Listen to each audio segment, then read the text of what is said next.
Hey guys, I apologise for not having a proper swivel. I had a bit of a hectic afternoon and I completely forgot to get it. So this is a list of everything that we've talked about. So now you just get to listen to my boring voice and we'll talk about it to make sure that you guys feel like you haven't missed out on anything. We started off with the agonist and the antagonist muscles. Okay, we were just giving a brief description of those. And what they meant. So your agonist muscle, okay, is also known as the prime mover. Okay, so let's give ourselves the visual of a bicep curl. Okay, so as our arm flexes, aka our forearm moves towards our shoulder, okay, our agonist muscle is our bicep. It is the main muscle making the movement. And then the antagonist in that case would be the tricep because it is the muscle doing the opposite action. Okay. So when the arm is in a extension, okay, so when our forearm is moving down towards the earth, for example, our agonist therefore becomes the tricep, okay, because that's the main muscle creating that action, and the antagonist becomes the bicep. Okay, that's really all we talked about there. So that one is done. That did not work out how I wanted it to be. Silly Carly. There we go. Okay, muscle types. Okay, these by any chance aren't hints for you. Nothing has been excluded or included on purpose. We just worked our way through the PowerPoint, and these are the kind of things that we started talking about. So when we're looking at muscle types, we're talking about the three different types. So you're looking at skeletal muscle, okay, cardiac muscle, and smooth muscle. These are the things we're talking about here. When we are... Sorry guys, I was just checking that this was recording properly. Okay, so when we're talking about skeletal muscle, okay, these are just your muscles basically. Okay, your cardiac muscle is found in your heart and your cardiac system, and your smooth muscle is found, for example, in the wall of your blood vessels or your intestines. What I do need you to know, some of these are voluntary and some of them are involuntary. Okay, so we've got skeletal muscle. Okay, that's a voluntary. We tell our muscles to move. Our cardiac muscle would be involuntary because we don't control our heartbeat, and our smooth muscle would also be involuntary because we don't control that processing of our foods and all those fancy shenanigans. Synovial joints and examples. Okay, so we've got 6 synovial joints. Okay, I'm going to give you a couple of seconds to see if you can list them in your head. I bet you all thought of ball and socket straight away. Okay, so we have the ball and socket joint, we've got the pivot joint, we've got the saddle joint, we've got the, what else am I forgetting? The condyloid joint, the gliding joint, and the hinge. Okay, you need to give me examples of each, please. Those things by themselves aren't very useful. Okay, so your hinge joint, okay, could be at your knee or your elbow. Your pivot joint, okay, is between the atlas, okay, at the very top of our vertebrae, between our vertebrae and our skull basically, so it's at the very top there. We've got the ball and socket, which you guys probably would mostly say the hip joint. We've got the saddle joint, okay, so the joint of the thumb is one.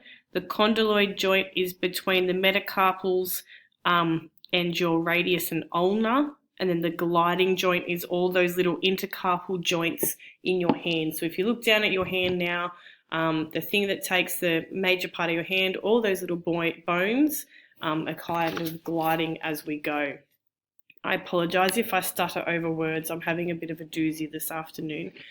Okay, so muscle contractions. How many are there? You all in your head said 3. Good on you. Okay, and what types are there? We have concentric, eccentric, and isometric.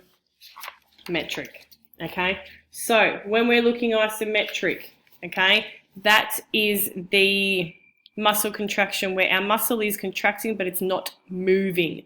So whether you're holding a dumbbell and it's not moving, or if you're pushing against a wall, okay, your muscle is contracted but it's not shortening or lengthening. We've got your Concentric contraction, okay, think of the dumbbell situation again. When we're moving the dumbbell up, our muscle is contracting, it's shortening, okay, contracting, concentric.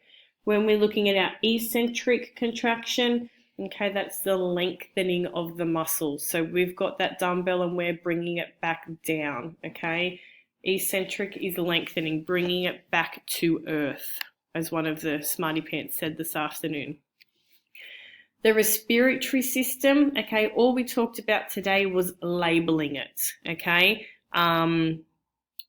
Talking about where the epiglottis was, where the larynx is, okay, how you go epiglottis, then down to the larynx, that goes into the trachea, okay, and then our trachea branches off into two bronchus.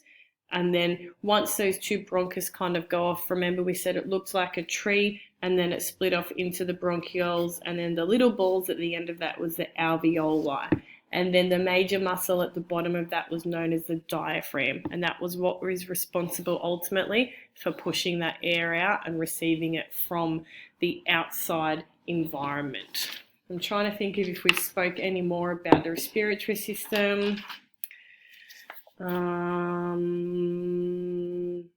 No, I don't think we did, guys. I'm just having a look through the notes. Negative, okay. For the heart blood journey, rather than me just talking about it, I'm going to find another YouTube clip for you and I'll put it up because there's no point in just me talking about it. The guys here needed more than just me talking about it too, okay? You need to know the difference between your pulmonary and your, that should say systemic, okay, circulation. We are looking at your pulmonary circulation, okay, is the circulation of blood, okay, from the right side of the heart to the lungs, then back to the heart, okay? And then the systemic circulation is going from the heart back out to the body. Okay, again, if you look on your PowerPoint slides, I've embedded a little video in there. It's literally the heading is pulmonary and systemic circulation. That will be a nice little visual for you also. So I'll highlight that one, but I'll also put up a YouTube clip for you under heart and blood. Systolic and diastolic blood pressure. Okay, we had some fun trying to remember these two. So systolic is how much pressure your blood is exerting against the artery's walls every time it beats. Okay, so every time your pulse is going boom, boom, boom, okay, each boom, okay, is the systolic pressure is talking about how much pressure the blood is exerting on the artery walls. In between each heartbeat, however, because the heart isn't just one continuous beat, okay, it has little breaks, and that is how we measure the diastolic pressure. So the diastolic is how much pressure the blood exerts on the artery walls in between beats, okay, so when it's resting. Splendid. What do we use to measure blood pressure? Okay, there are two devices. You've got the stethoscope, and I'm going to bring this up here so you can see this word. I am not going to even try and pronounce it because I feel like I'm going to accidentally swear at you at this time of the afternoon. Manometers. Okay, these are the two devices. So this is the thing where it's actually wrapping around your arm. They're pushing that little device and you'll see the reading go up and up and up. And the stethoscope is the thing that the doctor has around their neck. They put the device under the little patch here, okay, and they listen to your heartbeat. Okay, they are the two devices that we use to measure blood pressure. The health related and the skill component related to fitness. And then we just talked about the fitness tests rather for each. So when we are talking about the health-related components of fitness, okay, there are 5. So you've got your cardiorespiratory endurance, and you'd be looking at doing the beat test as a fitness test. The muscular strength, okay, you're looking at the one repetition max, okay, so whether it will be one kind of a a bench press, or it's just one maximum effort that you can give. Muscular endurance, okay, so sit-up tests, push-up tests. Flexibility, you guys would know it as a sit and reach test, and body comp would be either BMI, okay, or skin fold tests. Okay, so I've just linked each health related component of fitness to its representative test.